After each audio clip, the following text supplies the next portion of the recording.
Nimeguswa na msiba wa mzee wetu. Huyu ni mtu ambaye amefanya mambo makubwa kwa nchi yetu. Kwenye nchi za wengine tunazotembelea, mtu anayebuni hata kitu kidogo na kukianzisha huwa anaenziwa sana.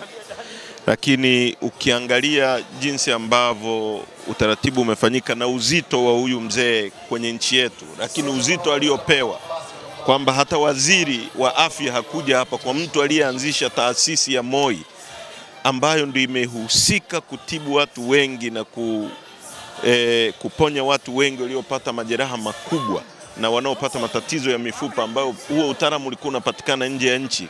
Kwa mimi sikuona kama ni sawa. Ndio maana sisi kwa uzito huo chama chetu tulikuwa na kamati kuu, lakini tulilazimika kuja hapa na mwenyekiti wetu wa chama. Lakini jambo la pili ambalo ni kubwa, ambalo lazima tulifanyie kazi, ni jambo la vitisho katika maisha ya watu. Jambo la kifo ni jambo kubwa. Leo mzee amelala hapa, lakini binti yake hajaweza kuja kumzika kwa sababu ya kuogopa watu waovu ambao wamepata nguvu katika nchi hii, wanaotishia watu, kuabduct maisha ya watu, kuondoa uhai wa watu. Hili jambo lazima tulipigie kelele sana, kwamba hatuwezi kuwa kwenye nchi ambayo watu wanaogopa hata kuja kuzika baba zao kwa sababu ya usalama. Nchi ambayo imepata uhuru miaka 63. Hili jambo la Maria ni jambo kubwa, na sisi katika chama chetu tulijadili na tutatoa msimamo mkali kabisa kwamba lazima tuwe huru, kwa sababu tulikuwa huru. Kama Maria ana matatizo yoyote na vyombo vya dola, taratibu zipo, lakini sio ifike sehemu mtu anaogopa, anahofia uhai wake, na jambo kubwa kama la kumwaga babake anashindwa kuja. Kwa hiyo hili ni jambo kubwa sana kwangu mimi, na lazima tulifanyie kazi. Serikali haina shida na yeye? Ni hofu ambayo iko justifiable, kwa sababu watu wanatekwa katika nchi hii na watu wanapotea, na Maria amekuwa tempted kutekwa akiwa Nairobi. Kwa hiyo ni hofu ambayo iko justifiable na sio hofu ya uongo. Yuko wapi Beni Sanani? Yupo wapi wakina Kanguye? Yupo wapi watu wengi tu ambao wametekwa? Serikali inapaswa kulinda watu bila hata kuombwa ulinzi huo.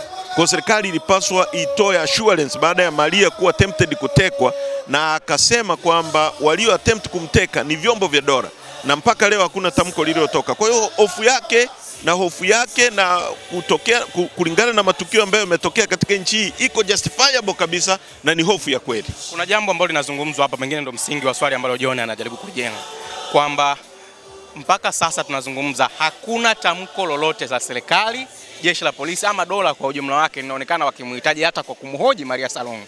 Licha pengine nyinyi pengine mkao ukiacha maisha ya uongozi ni warafiki na watu wake wa karibu, mnaweza mkatueleza na kwamba hiki kinachozungumzwa kuhusu kwamba hali ya usalama, hofu ya usalama, okay, inatokea wapi katika nyakati ambazo vyombo vya dola havijawahi kueleza hata kuwa na nusu na nchi? Watu wameuawa, watu wamepigwa risasi mchana kweupe. Lissu ni shuhuda wa hilo, ni shahidi. Nyie Watanzania wote ni mashahidi.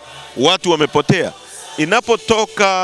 Anaposema mtu ana hofu, serikali ambayo wajibu wake namba moja ni kulinda usalama wa watu, mtu ndio asset kubwa kuliko asset zote, ilipaswa yenyewe itoe hakikisho, sio Maria kujipa hakikisho. Ni serikali ilipaswa iseme sisi tuna wajibu wa kukulinda na tunakuhakikishia njoo hapa. Hata waliposema waliokimbia nchi wakina Lema warudi, sisi tulidai hakikisho. Ndio maana bungeni ilitolewa hakikisho na waziri.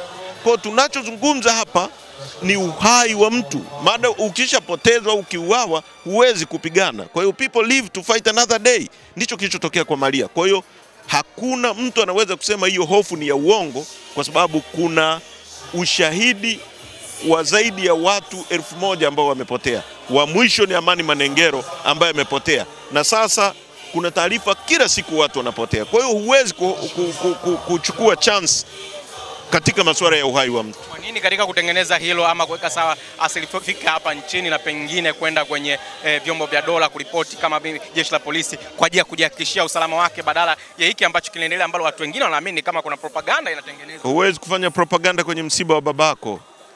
Hili ni jambo kubwa. Vyombo vya dola vina wajibu wa kulinda kila mtu.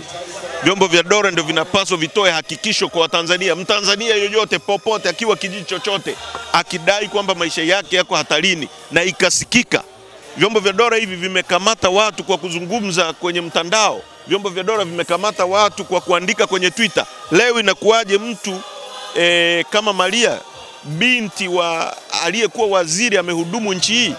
Na ukiona hata uzito msiba huu uliopewa na viongozi, kuacha viongozi wa staff, ina justify hilo analosema Maria, kwamba ulitegemea waziri wa afya awe hapa, ulitegemea waziri wa jeshi la kujenga taifa awe hapa, kwa sababu huyu ni mzee ambaye amehudumu, na wamefanya hivyo kwa watu wote waliowahi kuhudumu. Wahi mzee Sarungi. Kwa hiyo ni uthibitisho, na mimi nimesema uhai wa mtu haujaribiwi. Heche unasema kwamba dola haijatoa thamani kwenye msiba huu. Rais ametuma mwakilishi wake hapa ambaye ni waziri kwenye ofisi ya waziri mkuu, ni kiongozi mzito ndani ya serikali, lakini chama tawala, Chama cha Mapinduzi, ambacho mzee Sarungi alikuwa mwanachama wake mwandamizi, katibu mkuu wa chama, ametuma mwakilishi, kiongozi wa mkoa huu yuko hapa. Ulitamani kuona serikali inafanya nini kwenye mazingira kama haya? Sisi imeelezwa dharura ya viongozi hao. Sisi tulikuwa kwenye kamati kuu iliyopangwa muda mrefu, na mwenyekiti wa taifa amekuja hapa, mimi makamu mwenyekiti na wajumbe wa kamati kuu. Unaweza kulinganisha uzito huo walioipa wao? Hoja yao ni kamati kuu yao, sisi tumeahirisha kamati kuu kuja hapa. Unasemaje kuhusu? Unataka kusema nini? Utaelewa. Asante sana.